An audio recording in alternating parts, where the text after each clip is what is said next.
Up your appeal. For those hashtag moments. Up your productivity. So you can work faster. Up your memories. For more likes that everyone will love. Up your laughter. So everyone can get in on the fun. Revon Broadband Internet is now 33% faster with upload speeds up to 7 times faster than ever. Sign up for the fastest internet today, starting at just $19.99 a month. Rev, join the revolution. Police investigating an overnight murder and triple shooting. A senior bank exec urges government to move ahead with VAT plans. The BCPLU wants government to sell BTC shares, plus a look at tornado statistics. We've got those stories and a whole lot more tonight. Good Saturday evening, everyone. I'm Vonique Toot, and NB12, the weekend edition, starts now.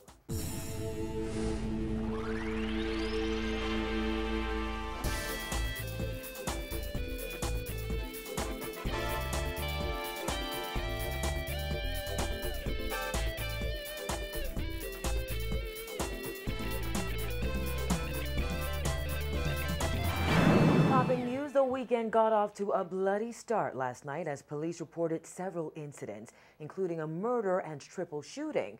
Authorities say the murder victim died in the street after 2 gunmen shot him in the head and fled on foot. But as Jasmine Bonamy tells us, crime scene detectives would be called to 3 other crime scenes Friday night.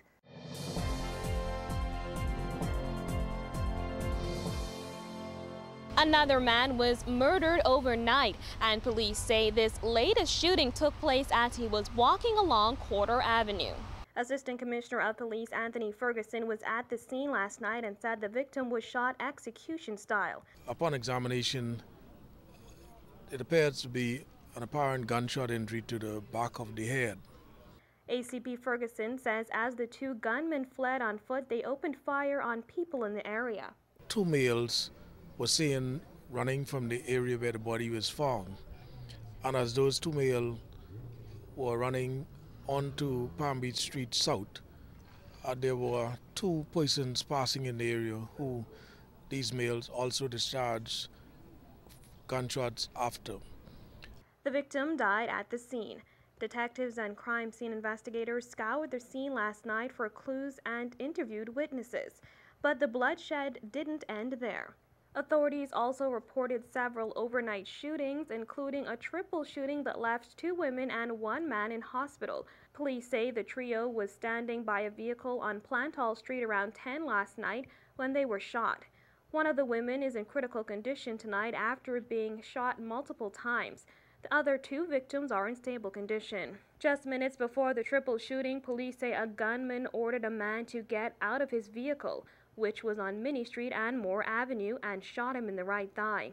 He is listed in stable condition. Then at 1 this morning, police say a man was standing in front of a building on Soldier Road when he was shot several times in the abdomen and forearm. That victim is listed in serious condition in hospital. Police say it's too early to tell if the shootings are related, but Ferguson says he's particularly concerned with the number of murders occurring in the Anglerston area. The incidents that took place in this Anglerston area and the immediate area over the last couple of weeks, there were some 5 killings in this area. And I'm certain that there are persons in the communities who have information. This is our community, and in order to make this community safe, persons with the information need to come forward. Police are appealing to anyone who may have information regarding the latest homicide to anonymously call 911 or Crime Stoppers at 328-TIPS in New Providence or 1-242-300-8476 in the Family Islands. Reporting for NB12 Weekend, I'm Jasmine Bonamy. Police arrested a 28-year-old man shortly after 4 this morning after a woman reported she was sexually assaulted while at a resort on West Bay Street. That's the only information authorities would provide on the case at this time, only saying the man is assisting police with their investigations into the incident. After forking out millions of dollars as a result of last year's increase in business license fees, Fidelity Bank will be forced to spend another $1 to $2 million whenever value-added tax is implemented. However, Bank President Gregory Bethel says that's not their main concern. It's government's delay in presenting the value-added tax bill. Get something to Parliament get it passed so there's certainty, so we know the rate, we know the implementation date. Bethel says banks accept there must be tax reform. However, it's hard to prepare for value-added tax when there's still so little information out there.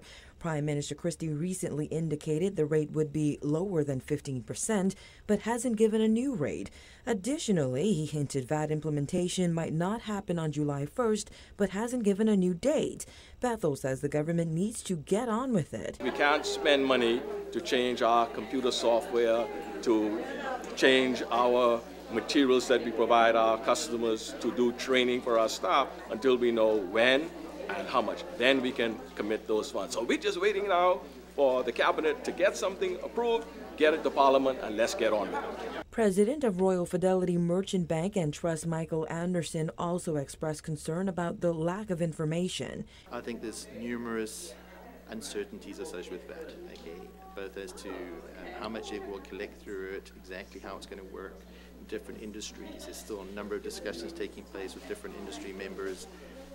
I think the government is interested in trying to find the best mechanism, the right rates, but there's still a lot of unanswered questions. Anderson predicts there would be chaos if the government attempts to implement VAT on July 1st, which is the proposed date. However, he feels lingering uncertainty has already slowed down our economy. Uncertainty stops most things. So people want to plan for investment in something, they want to buy a new house, they want to buy new furniture, they want, what's the impact of that going to be? In the meantime, Bethel says Fidelity Bank has already budgeted for VAT no matter what rate it is introduced at. The implementation of the business license fee costs us a couple million, and the implementation of VAT will cost us another $1 million to $2 million, and that's just our bank. The other banks, they're going to have millions upon millions, and the hotels, all of us will have higher costs. But we have to make a contribution. We operate in this country, we must give back. However, he says once the controversial tax is implemented, Bahamians must ensure that government uses that money wisely. But the government needs the money in order to keep the airport running, keep the roads maintained, provide education for all of our citizens, provide health care, provide national security, keep the defense force on the seas, keep the immigration officers, keep the customs officers. That requires money, and the money comes from the people. Now, the people need to put pressure on the government to use the money properly and to close all of the loopholes and to stamp out the corruption and to be fair and go after everybody who owes taxes so that we don't have to pay more taxes than is necessary. Two VAT experts from New Zealand are in the Bahamas giving the government and private sector groups recommendations on the proposed tax. Whenever a second cellular service provider enters the market, President of the Bahamas Communications and Public Officers Union Bernard Evans says he's encouraging BTC's thousands of customers to remain loyal to the telecom company. BTC's monopoly ended this month. As an incentive, he called on the government to sell some of BTC's shares to Bahamians. The Ingram administration announced plans to sell 9% of BTC shares to the Bahamian public, but the Christie administration shelved that plan upon coming to office in 2012. Not only the 9%, I believe the entire 49% should be divested to Bahamians. All right, so you, like you say, you could have this personal ownership in it. All right. Not only, let's not stop at the 49% owned by the government, but certainly part of the 51% owned by cable and wireless, or some of that also should be sold back to the Bahamians to really be a full participant in ownership of BTC. We strongly advocate that.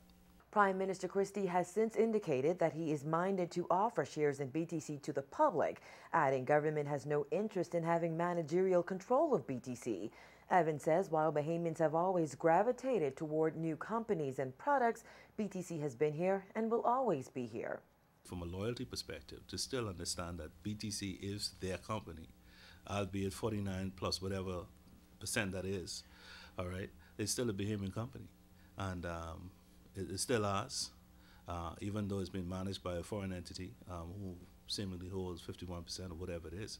But it's still a Bahamian company. It is ours. It's been here for almost, 90 years, I think.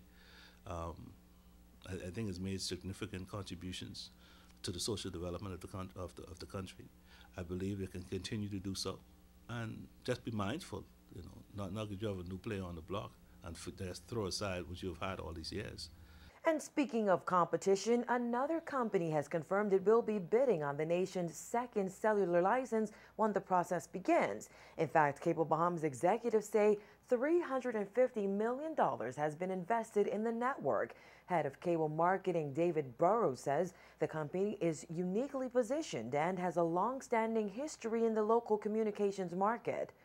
We would love to foresee cell phone services, no question about that. Burrows says the fact that Cable Bahamas is Bahamian-owned is also a major plus for the company, as the majority of the other companies expected to bid are foreign-owned. We will certainly go after the next license. We certainly believe that we are positioned better than any other player.